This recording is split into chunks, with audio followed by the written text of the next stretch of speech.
स्वागत है आप सभी का आपके YouTube चैनल धीरज स्टडी में। कैसे आप लोग, उम्मीद करता हूँ स्वस्थ होंगे और अपनी स्टडी कंटिन्यू कर रहे होंगे।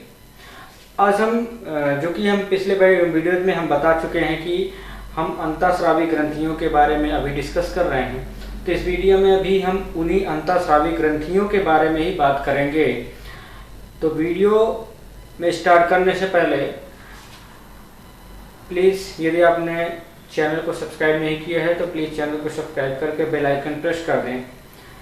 अब देखते हैं कौन सी ग्रंथि का नाम एवं स्थिति, मतलब उस ग्रंथि का क्या नाम है और वो ग्रंथि जो है शरीर के किस अंग में स्थित होती है और फिर उस ग्रंथि से कौन सा हार्मोन स्रावित होता है उसके बारे में बात करेंगे।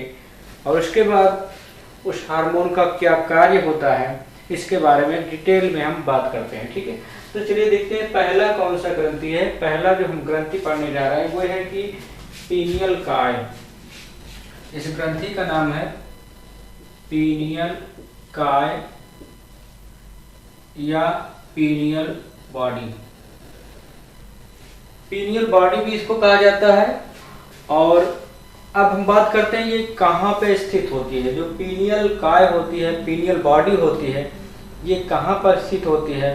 तो इसको पीनियल ग्लैंड भी बोला जाता है। और ये पीनियल ग्लैंड जो होती है इसको एक अन्य आध्यात्मिक भाषा में इसको हम तीसरी आंख कहते हैं, थर्ड आई कहते हैं पीनियल ग्लैंड को। और ये कहाँ पर स्थित होती है? ये स्थित होती है मस्तिष्क के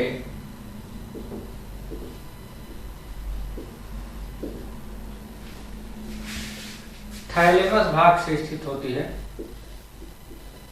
थैलेमस भाग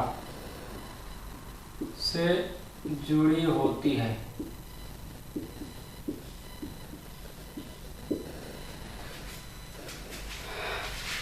जो ये पीनियल बॉडी होती है ये मस्तिष्क के थैलेमस वाले हिस्से से जुड़ी होती है। और इसमें से कौन सा हार्मोन स्रावित होता है? तो इसमें से मेलेटोनिन नामक हार्मोन स्रावित होता है। मेलेटोनिन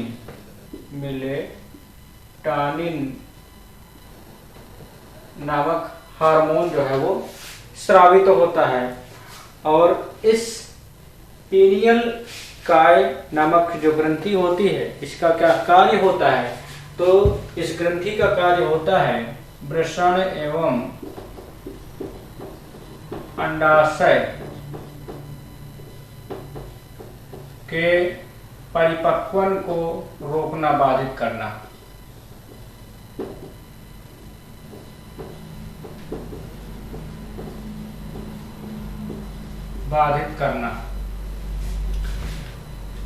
ये जो पीनियल ग्लैंड होती है, पीनियल ग्रंथि होती है, इसको थर्ड आई भी बोला जाता है। इस थर्ड आई से या इस पीनियल ग्लैंड से जो है एक मेलेटोनिन नामक हार्मोन स्रावित होता है। और ये मेलेटोनिन नामक हार्मोन क्या करता है कि पुरुषों के वृषण के विकास को मैच्योर होने से रोकता है और स्त्रियों के अंडाशय को मैच्योर होने से रोकता है। तो सिंपल सी बात है, अगर हम पीनियल ग्रंथि को एक्टिव कर लें तो हमें ईश्वर का ज्ञान प्राप्त हो सकता है। तो जितने भी साधु संत लोग होते हैं, जो योगी होते हैं, जो योग करते हैं, ध्यान करते हैं, वो पीनियल ग्रंथि पर ही अपने मन को टिकाने की कोशिश करते हैं। तो इसलिए कहा जाता है ध्यान करने से, मतलब पीनियल ग्रंथि पर मन एकाग्र करने से जो है मन जो है शांत होता है और उसमें वैराग्य उत्पन्न होता है। दूसरी चीज, जो गलत विचार लोगों के मन में आते हैं वो विचार दूर होते हैं। क्यों? क्योंकि ये जो पीनियल काय होती है, जो पीनियल ग्लैंड होती है, ये मेलेटोनिन नामक हार्मोन को स्रावित करती है।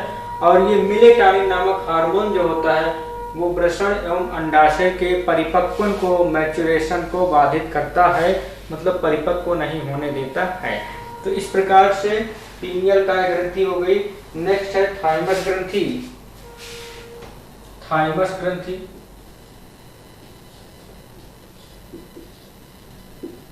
थाइमस ग्रंथि, ये थाइमस ग्रंथि कहाँ स्थित होती है? तो थाइमस ग्रंथि जो होती है वो वक्ष भाग में स्थित होती है। वक्ष भाग में स्थित होती है।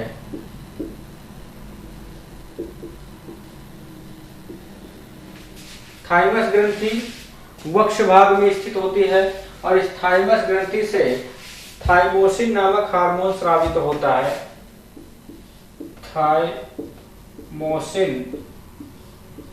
नामक हार्मोन स्रावित होता है। इस थाइमस ग्रंथि से थाइमोसिन नामक हार्मोन स्रावित होता है। ये थाइमोसिन नामक हार्मोन क्या काम करता है? थाइमोसिन नामक जो हार्मोन होता है ये जो है नवजात बच्चों में या नवजात शिशुओं में इम्यूनिटी प्रदान करने का काम करता है। नवजात शिशुओं में या बच्चों में प्रतिरोधकता का काम करता है। प्रतिरोधकता को बढ़ा देता है, मतलब इम्यूनिटी सिस्टम के रूप में काम करता है। प्रतिरोधकता को बढ़ाता है। हमने देखा होगा कि जो छोटे छोटे बच्चे होते हैं उन छोटे बच्चों को हम पर्याप्त पोषण नहीं दे पाते हैं और वो इतना ज़्यादा भोजन या दूध भी नहीं पीते हैं कि उन्हें पूरी तरीके से उनको इम्यूनिटी मिल सके। लेकिन जो उनमें थाइमस ग्रंथि होती है, ये थाइमस ग्रंथि उस समय काम करती है जब बच्चों का बचपना होता है और उससे थाइमोसिन नामक हार्मोन स्रावित होता है। और ये थाइमोसिन नामक हार्मोन क्या करता है? बच्चों में इम्यूनिटी बूस्टर का काम करता है, मतलब उसकी रोग प्रतिरोधक क्षमता को बढ़ा देता है। बच्चे धूल में भी खेलते हैं, मिट्टी में भी खेलते हैं, कचरे में भी खेलते हैं, कुछ भी मुंह में डाल लेते हैं, लेकिन उनको जो है किसी प्रकार का रोग नहीं होता है। इसीलिए नहीं होता क्योंकि ये थाइमस ग्रंथि जो होती है ये थाइमोसिन नामक हार्मोन के द्वारा उनमें इम्यूनिटी क्षमता को, इम्यूनिटी पावर को बढ़ा देती है, जिससे वो इस प्रकार के रोगों से बचे रहते हैं। नेक्स्ट है अग्नाशय ग्रंथि। अग्नाशय इसको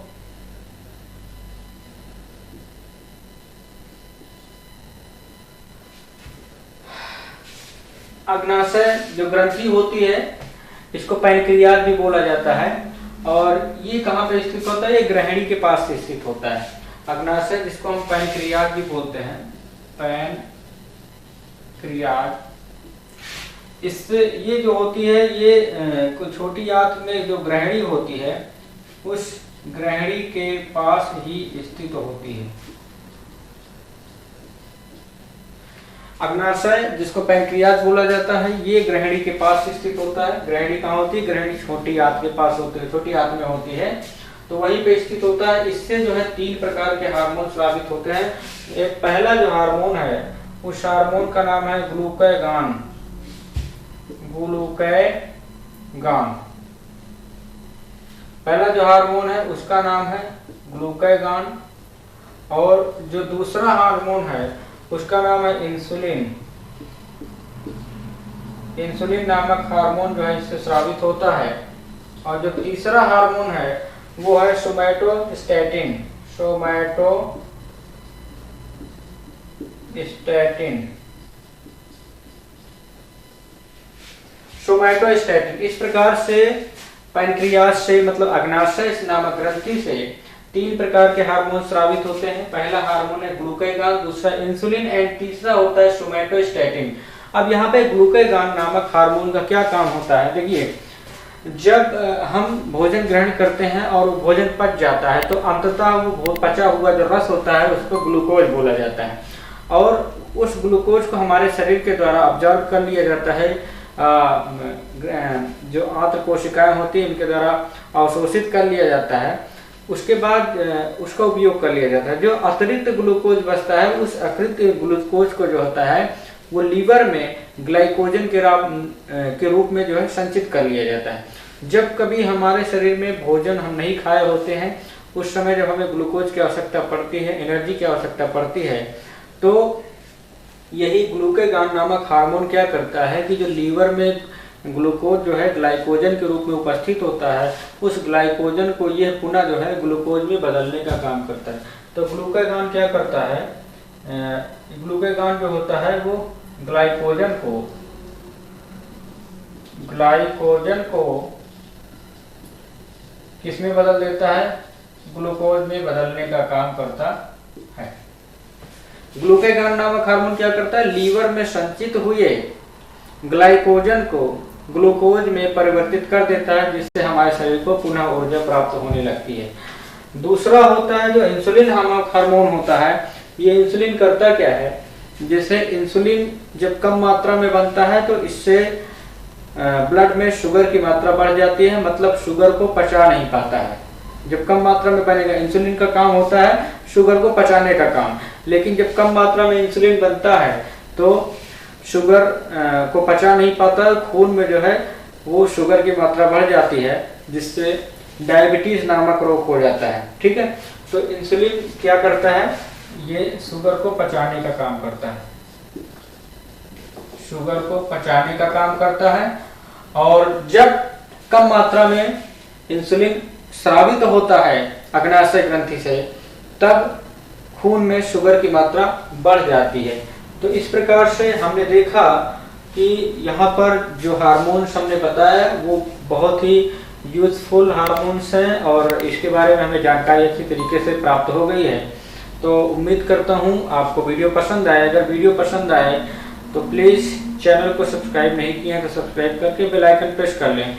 और चूँकि मैं अपने इसी यूट्यूब चैनल धीरज विश्वा स्टडी पर इंग्लिश भी पढ़ाता हूँ, तो इंग्लिश के अगर आपने टेंस पढ़ना हो, कहने का मतलब पैसिव वॉइस पढ़ना हो, एक्टिव वॉइस पढ़ना हो, डायरेक्ट इनडायरेक्ट पढ़ना हो, तो या जीव विज्ञान से रिलेटेड करीब 50-60 जो है वीडियो जो है इसी चैनल पर आप जाके विजिट करके उन सभी वीडियोस को देख सकते हैं। तो मिलेंगे अगले वीडियो में, तब तक के लिए जय हिंद।